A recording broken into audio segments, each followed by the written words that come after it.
Hello, everyone. Better late than never. I will be reading lesson 43, God is my source, I cannot see apart from Him, with section 3 from chapter 5, Healing and Wholeness. Section 3 is the Guide to Salvation. All right. Let's begin. Section 3, the Guide to Salvation. The way to recognize your brother is by recognizing the Holy Spirit in him. I have already said that the Holy Spirit is the bridge for the transfer of perception to knowledge, so we can use the terms as if they were related, because in his mind they are. The relationship must be in his mind because unless it were, the separation between the two ways of thinking would not be open to healing. He is part of the Holy Trinity because his mind is part of yours and also partly God's. This needs clarification, not in statement, but in experience.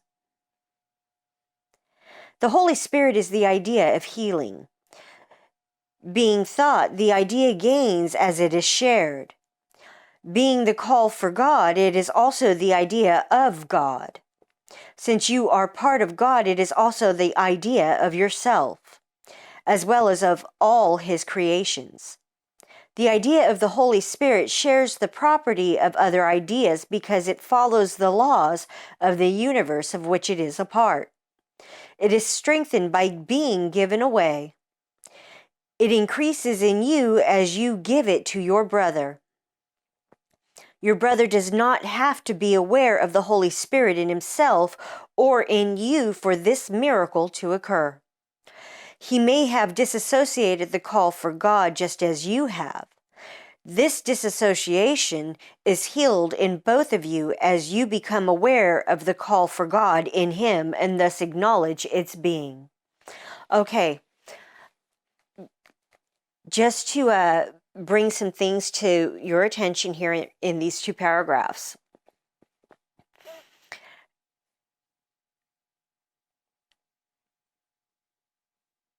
What it's talking about here in the first is that Holy Spirit is part of us and He's also part of God. He is like the go-between, the bridge between us and God. And He is able to link us to our Father. When we give over to Him and start thinking and seeing things with His eyes, He is able to then in those moments help us understand the truth of what it is our Father's saying to us. And as we share with our brothers these truths that we are being shown, we strengthen them within ourselves. We strengthen their validity because we are being shown daily how true they are. Example would be me being healed from my cancers. That showed me in every way, shape possible that I was placing my faith, trust, and belief perfectly. That in doing everything that was being asked of me, I was being healed. So it showed me that the path I was on was the right path for me. I was being shown the proof of it daily with my good health, with the healing in my mind and in my body.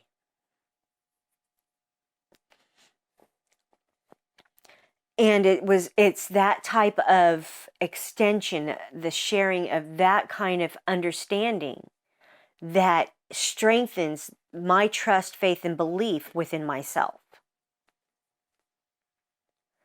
And it doesn't matter if my brothers see it within themselves. As I share my truths with them, it allows them to see the truth within themselves. It allows them to become aware of the call of God within themselves. As I see the truth within them, I make it possible for them to see the truth within themselves. Moving on. There are two diametrically opposed ways of seeing your brother.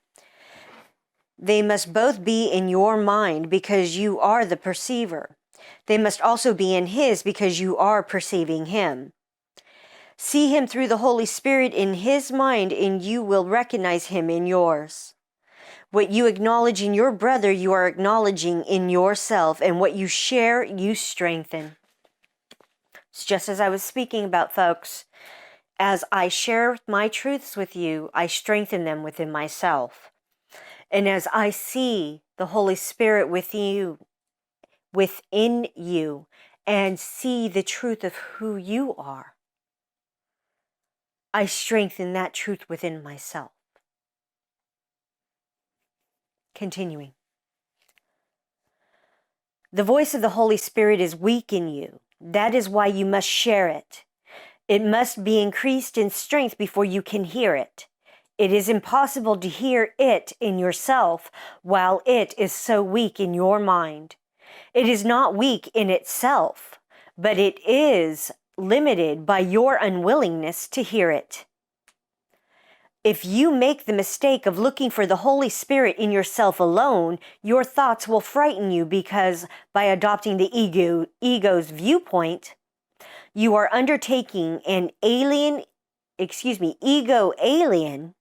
journey with the ego as guide. This is bound to produce fear. Okay, so what it's saying here, folks, is that until you are willing to go within and start truly looking at these thoughts, at what it is you are putting your faith and trust into and your belief in, even looking at your core beliefs, these things you've been taught to believe define who you are. Until you willingly look at these things, the voice of Holy Spirit will be extremely weak within you, where you will be wavering and having doubt continuously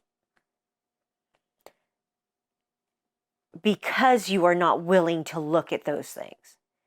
Once you willingly look at them and ask for the correction, and He gives it to you, and you see it for what it truly is and accept it, in that moment, folks, you will then start willingly seeing with Holy Spirit.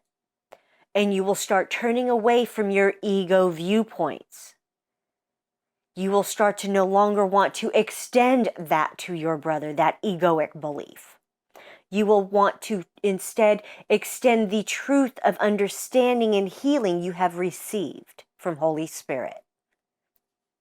And each time you extend that, you gain more strength of trust and faith and belief in what it is He has been showing you, to where you no longer waver, to where you are less prone to doubt. Continuing on. Delay is of the ego because time is its concept. Both time and delay are meaningless in eternity. I have said before that the Holy Spirit is God's answer to the ego. Everything of which the Holy Spirit reminds you is in direct opposition to the ego's notions, because true and false perceptions are themselves opposed. The Holy Spirit has the task of undoing what the ego has made. He undoes it at the same level on which the ego operates, or the mind would be unable to understand the change. What it's talking about, folks, is that our egos will want us to procrastinate, to not look at all those things. A lot of these teachers out there have taken the stance of, don't look at that. Don't look at the darkness. Don't talk about that. Don't think about that. Fake it till you make it. All of those things are delaying tactics. They are enlightened egos when they say those things. And I'm calling a spade there, folks. That is an enlightened ego speaking to you when they tell you to ignore it, deny it, do not look at it, fake it until you make it. All of it are egoic beliefs in delaying looking at the truth. And everything the Holy Spirit is going to show you will be the absolute truth of what it is you are thinking, what it is you are believing, what it is you are placing your faith and your trust into. And until you willingly look at those things, you are still going to be going with the delay tactics of the ego mind. Continuing on. Oh, wait, 1 second. So the last two sentences here say that the Holy Spirit has the task of undoing what the ego has made. He undoes it at the same level on which the ego operates, or the mind would be unable to understand the change. In everything, he takes your experiences, and in those experiences, he shows you the truth of what it is you are believing and you think you are perceiving, and he shows you the truth of what's really happening there, and that you are the one judging. You are the one holding on to a belief that may not be true. And he will take it to you on that egoic level so that you have an easier time of understanding.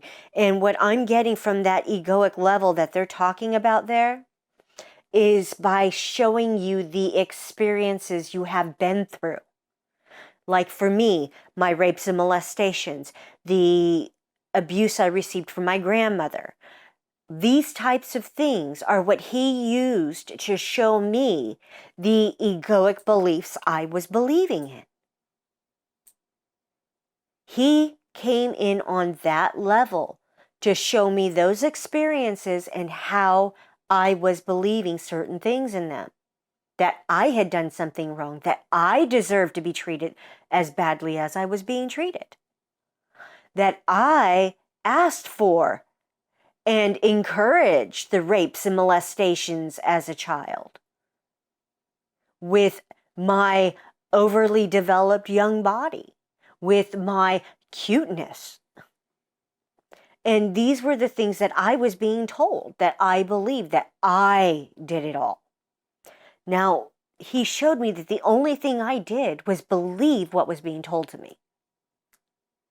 I believed the judgments and the opinions of those around me. And I took them in and I enacted them on myself. Now we can move on. I have repeatedly emphasized that one level of the mind is not understandable to another. So it is with the ego and the Holy Spirit, with time and eternity. Eternity is an idea of God, so the Holy Spirit understands it perfectly. Time is a belief of the ego, so the lower mind, which is the ego's domain, accepts it without question. The only aspect of time that is eternal is now. And what I'm getting about this is that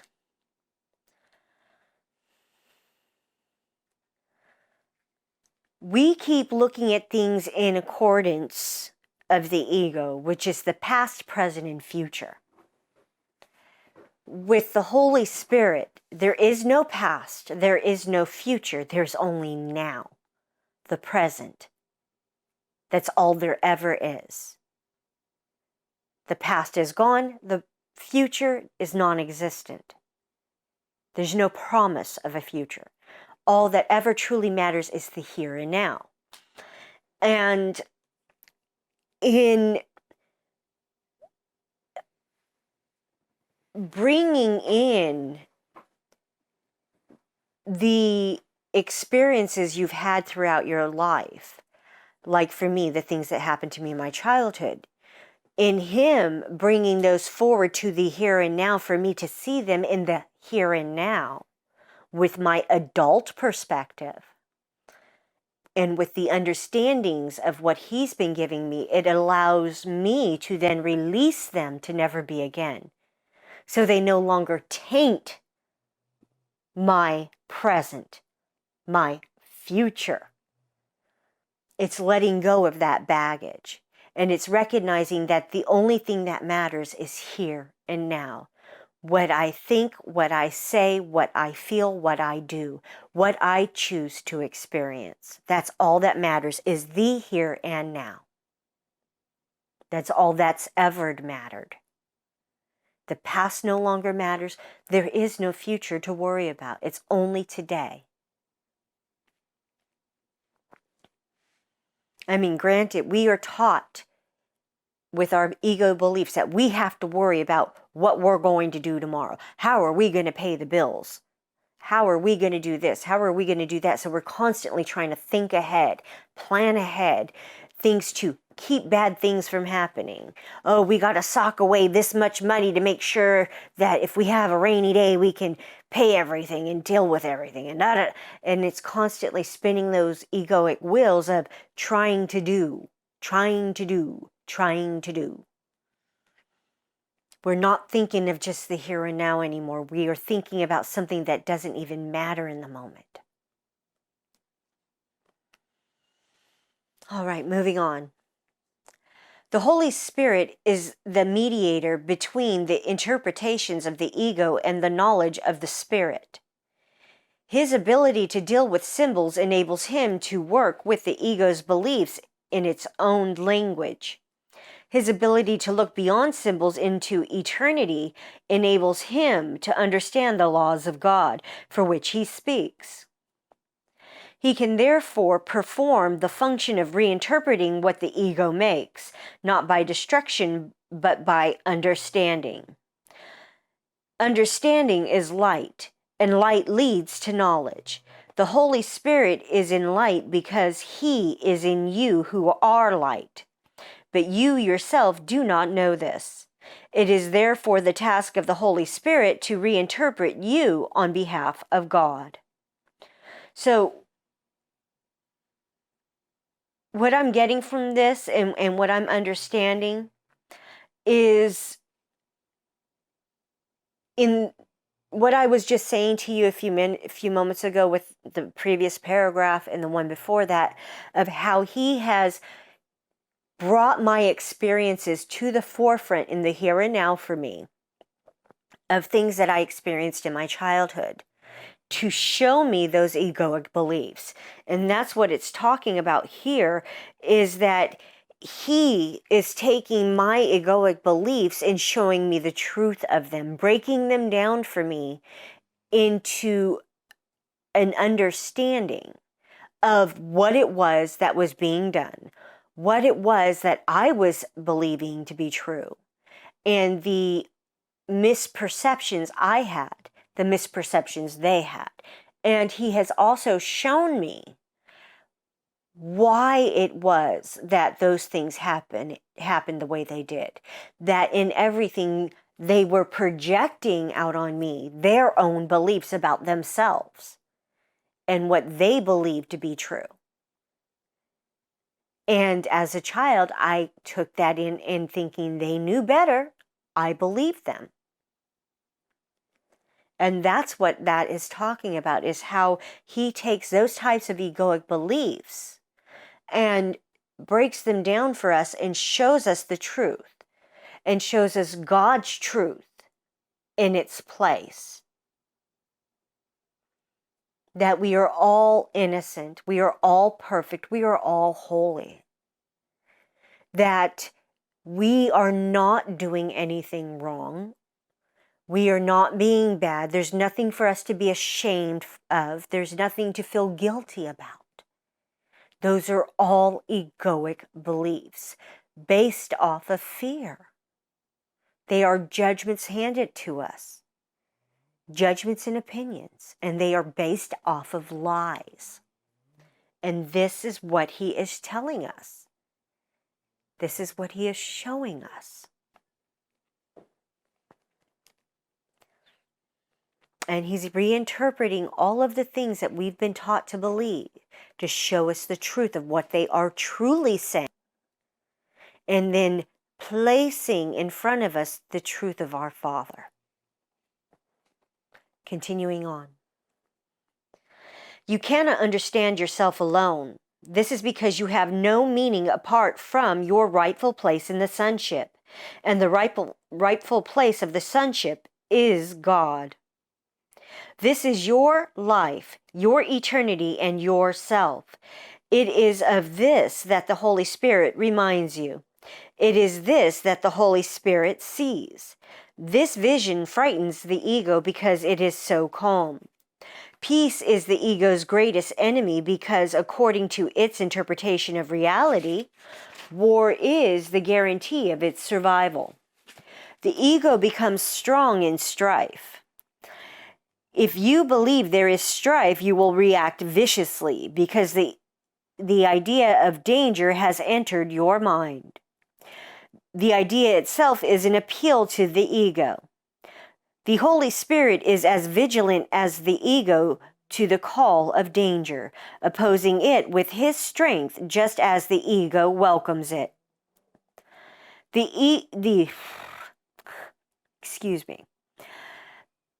Holy Spirit counters this welcome by welcoming peace. Okay, let's go back up a couple sentences here.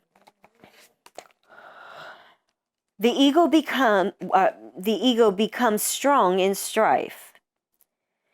If you believe there is strife, you will react viciously because the idea of danger has entered your mind. The ego becomes strong in strife. If you believe there is strife, you will react viciously. Okay. The idea itself is an appeal to the ego. The Holy Spirit is as vigilant as the ego to the call of danger, opposing it with his strength just as the ego welcomes it. The Holy Spirit counters this welcome by welcoming peace. Eternity and peace are as closely related as are time and war. Okay, so I think I'm getting what that's saying there. What it's saying to me is that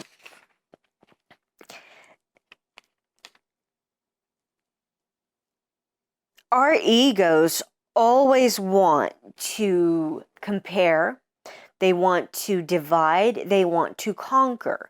They want to constantly fight. They fight with you internally, they fight with anyone and everyone around you, they fight with the environment, they constantly want to fight. And anytime we start thinking of God or Holy Spirit and the idea of peace, we immediately start getting bombarded with all kinds of negative thoughts and feelings and judgments and opinions that we have been bombarded with all of our life. And in this way, our egos want to keep perpetuating this anxiety, this anger, this angst of the egoic beliefs. Oh, he did this to me. She said that. This is going wrong in the world, or this is going wrong in my life. Those kinds of things happen, and our egos immediately want us to jump on the bandwagon of, oh, this is so horrible, oh, woe is me, and then have you stop trying to sit there and wallow in your misery. And in allowing that, you are perpetuating your own living hell. And Holy Spirit is stepping up saying, please ask me for the truth. Please ask me for correction, and I will show you the truth of what it is you are doing to yourself. And in everything, He will show you that truth when you ask. And I know I sound like a broken record, folks, but it's the absolute truth. He cannot help you because you have free will until you ask for it. And you got to ask from it from the heart and specifically. And that last sentence there, eternity and peace are as closely related as are time and war. The more we look at the past or for the future and ignore the present moment, the more we are at war with ourselves, fighting what is the here and now. Fighting what has happened in our past and fighting what we're afraid of is going to happen in the future. And if we can learn to just live in the moment and live in the here and now, we will find more peace, joy, and happiness. And we will find that that is extended on through eternity. It's eternal if we learn to live in the moment of here and now. Continuing on. Perception derives meaning from relationships. Those you accept are the foundations of your beliefs. The separation is merely another term for a split mind. The ego is the symbol of separation, just as the Holy Spirit is the symbol of peace. What you perceive in others, you are strengthening in yourself. You may let your mind misperceive, but the Holy Spirit lets your mind reinterpret its own misperceptions. So, based on the things that we've been taught to believe in to be true, the egoic judgments based off of fear, guilt, shame, pain, suffering, everything that we think and see and perceive out there in the world around us is based off of those egoic beliefs. And in our relationships, that's what we derive the meaning of in our relationships, is everything that we've been taught to believe. Like, you need to network with folks to get something.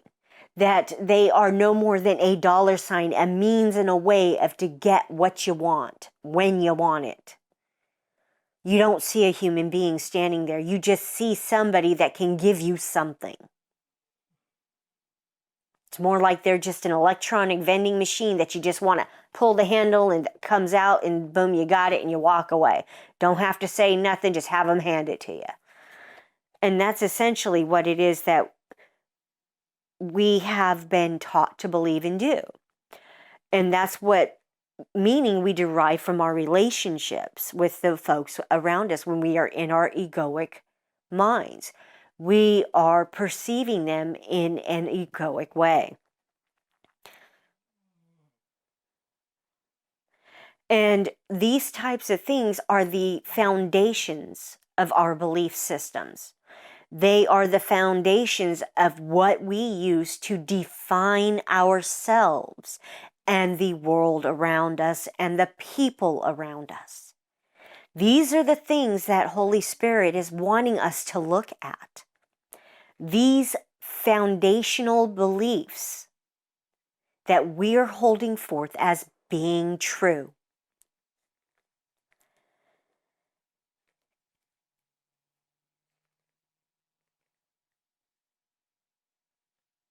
In everything, you have a choice.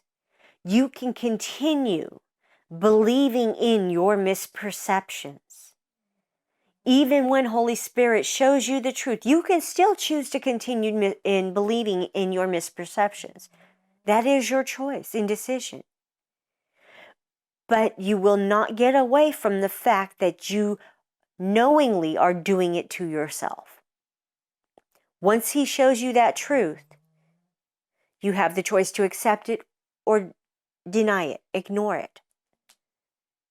It's a choice, and only you can make it. And the Holy Spirit can't stop you from doing that, folks. You have to willingly do that yourself, to make that choice to change your mind and to accept the truth. Continuing on. The Holy Spirit is the perfect teacher. He uses only what your mind already understands to teach you that you do not understand it. This goes right back to what I was talking about just a minute, folks, just a minute ago, about how he brings in your own experiences to show you the truth of what it is you're believing in, and to show you how little you are understanding of what it is that's truly going on there. When he shows you those truths, that's the moment that he's showing you how little you understand. The Holy Spirit can deal with a reluctant learner without going counter to his mind, because part of it is still for God. Despite the ego's attempts to conceal this part, it is still much stronger than the ego, although the ego does not recognize it. The Holy Spirit recognizes it perfectly because it is his own dwelling place, the place in the mind where he is at home. You are at home there too, because it is a place of peace, and peace is of God. You who are part of God are not at home except in his peace. If peace is eternal, you are at home only in eternity. And what that's saying to me, folks, is that when I choose to dwell within my ego beliefs, I'm never at peace. I'm always at war within myself. I'm constantly in doubt and in fear. I'm constantly in a perpetual state of anxiety. And when I choose to go with Holy Spirit, I recognize how perfect everything is, how everything is for my benefit. Nothing has gone wrong. Everything is exactly as it needs to be. And these are the differences that I'm being shown on a daily basis. Continuing. The ego made the world as it perceives it, but the Holy Spirit, the reinterpreter of what the ego made, sees the world as a teaching device for bringing you home. The Holy Spirit must perceive time and reinterpret it into the timeless. He must work through opposites because he must work with and for a mind that is in opposition. Correct and learn, and be open to learning. You have not made truth, but truth can still set you free. Look as the Holy Spirit looks and understands as he understands. His understanding looks back to God in remembrance of me. He is in communion with God always, and he is part of you. He is your guide to salvation because he holds the remembrance of things past and to come. He brings them to the present. He holds this gladness gently in your mind, asking only that you increase it in his name by sharing it to increase his joy in you. So, our ego minds project out everything that we think we perceive. And it's based off of the things we've been taught to believe in, our foundational beliefs of what we've been taught to define us and define the world around us. These egoic beliefs are what we project out and perceive in the world. And when we are willing to accept the correction and learn from it, and we learn that everything that we've been believing in is not the truth, and we are shown then the truth, we are then willing to accept and allow for Holy Spirit to step forward and give us His understanding of what everything is. And in doing so, He then bridges the gap between us and our Father. So our Father can then give us the revelations that lead to our healing on all levels. And once He does those things, when we extend them to our brothers, we help them to see the truth within themselves. And extending it to our brothers, we strengthen it within ourselves, increasing our own peace, our own joy, our own happiness, and our own strength in our faith, trust, and belief that the path we are following is the absolutely correct path for us. All right, that was chapter 5, Healing and Wholeness, with the Guide to Salvation as section 3, the Guide to Salvation. Moving on now to lesson 43. God is my source. I cannot see apart from Him. Perception is not an attribute of God. His is the realm of knowledge. Yet He has created the Holy Spirit as the mediator between perception and knowledge. Without this link with God, perception would have replaced knowledge forever in your mind. With this link with God, perception will become so changed and purified that it will lead to knowledge. That is its function as the Holy Spirit sees it. Therefore, that is its function in truth.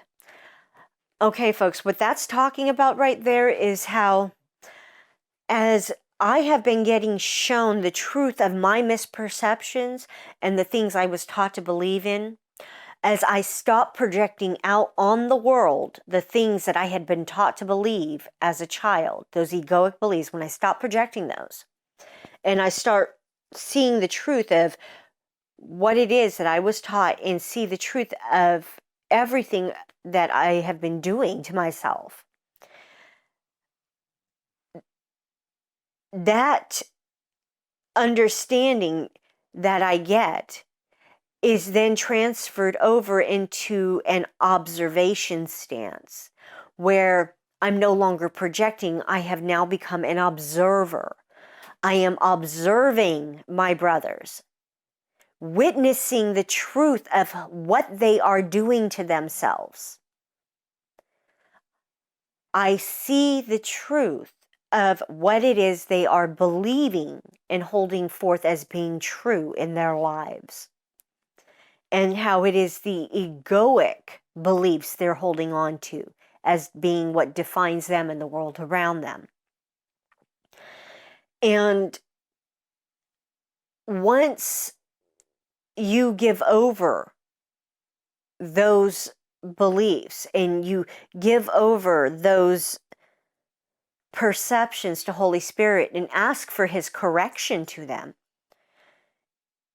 and you start seeing with His sight the truths that He's been showing you, that perception no longer acts as a function of the ego anymore. It starts becoming a tool for the Holy Spirit to show you the truth of who your brothers are and where they are at on their journey. Without the filters of ego thoughts and beliefs in the way. You are truly observing in those moments who your brother is and who you are, with no misperceptions, because you were constantly asking for the truth of your perception with Holy Spirit. You're not just arbitrarily saying, oh, this is what I'm saying, so this must be what it is. You will say, okay, Holy Spirit, is this true, what I think I'm seeing here? Or am I misperceiving something? Please show me the truth. And each time He will show it to you. Continuing on. In God you cannot see. Perception has no function in God and does not exist.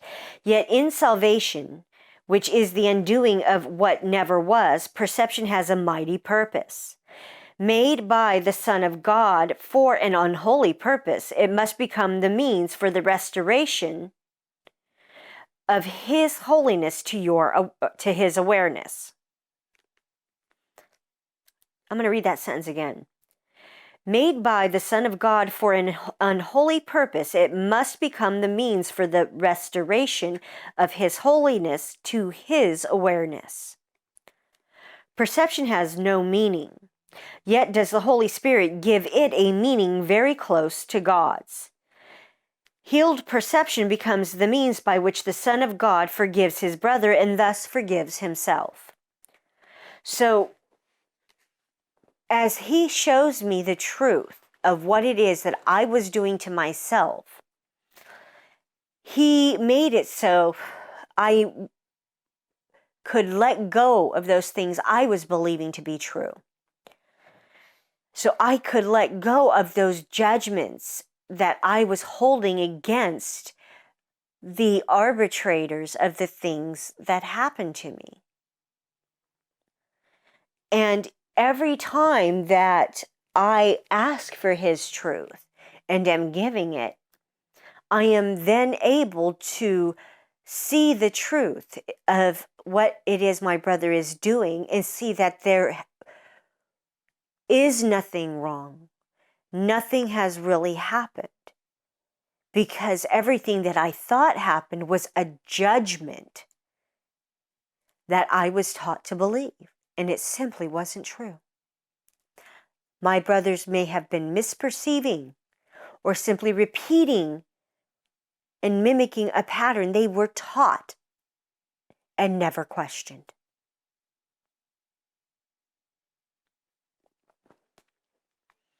Continuing on.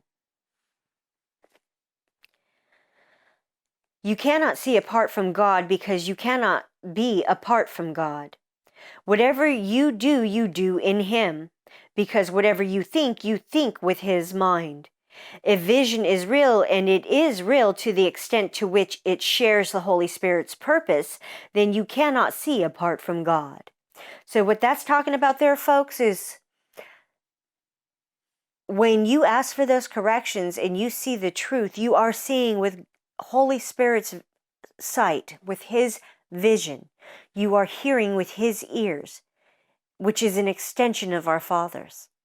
You are hearing with our Father's ears. You are seeing with our Father's eyes.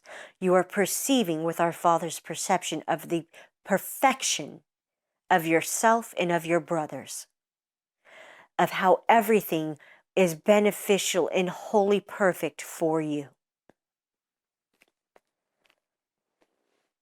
Continuing on. 3 5-minute practice periods are required today, one as early and one as late as possible in the day. The third may be undertaken at the most convenient and suitable time that circumstances and readiness permit.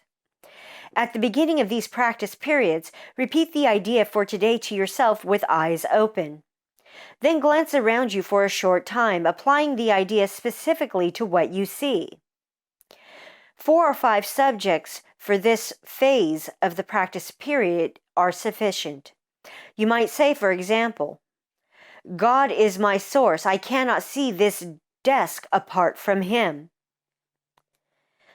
God is my source. I cannot see that picture apart from Him.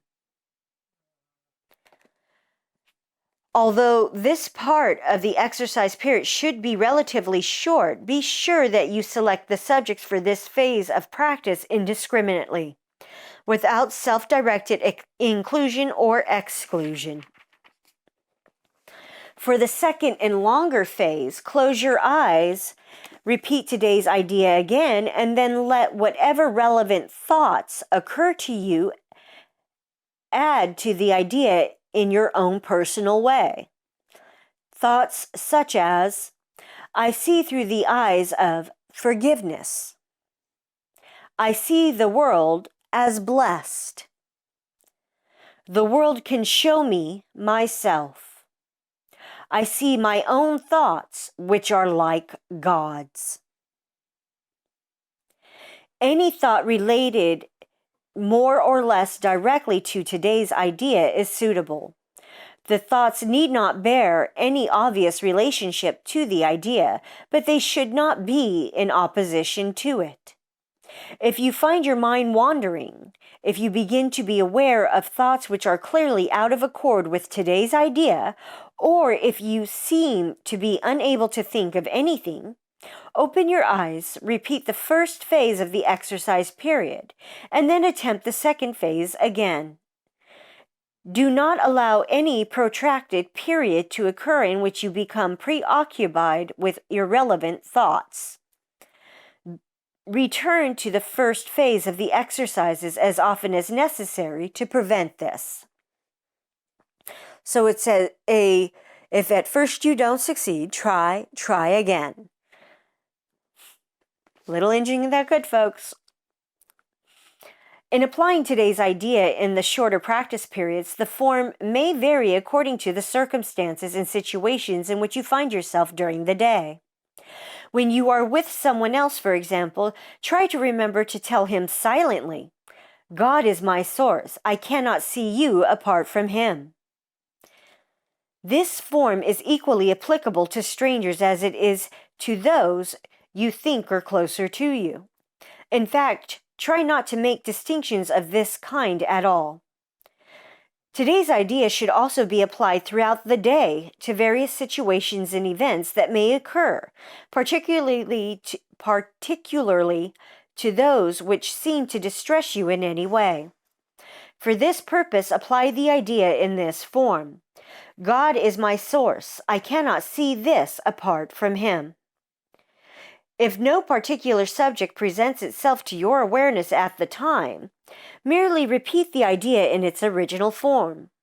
Try today not to allow any long periods of time to slip by without remembering today's idea, and thus remembering your function. That was lesson 43. God is my source. I cannot see apart from Him. And chapter 5, Healing and Wholeness, section 3, The Guide to Salvation. Do the work, folks. Please do the work. In everything, He tells you to go within and look at everything you are holding forth as being true. Everything that you are placing your faith, trust, and belief into. Your core foundational beliefs are what are at question here. Or in question, I should say. Not at, in. It's these core beliefs that are in question, that we are being asked to look at what it is we are believing to be true and what is defining us in the world around us. And it's only by looking that we will be able to be healed of all of our misperceptions on all levels.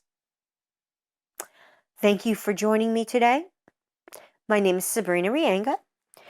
We are going to be doing this pretty solo for a while here until we can get some equipment that's not going to continuously fail on us. But hopefully we'll be able to get Alex back in front of the counter fairly soon. The camera, back in front of the camera again fairly soon. All right, have a wonderful day. Thank you for joining me today. Hugs, love, and light. Love and blessings, folks. Namaste.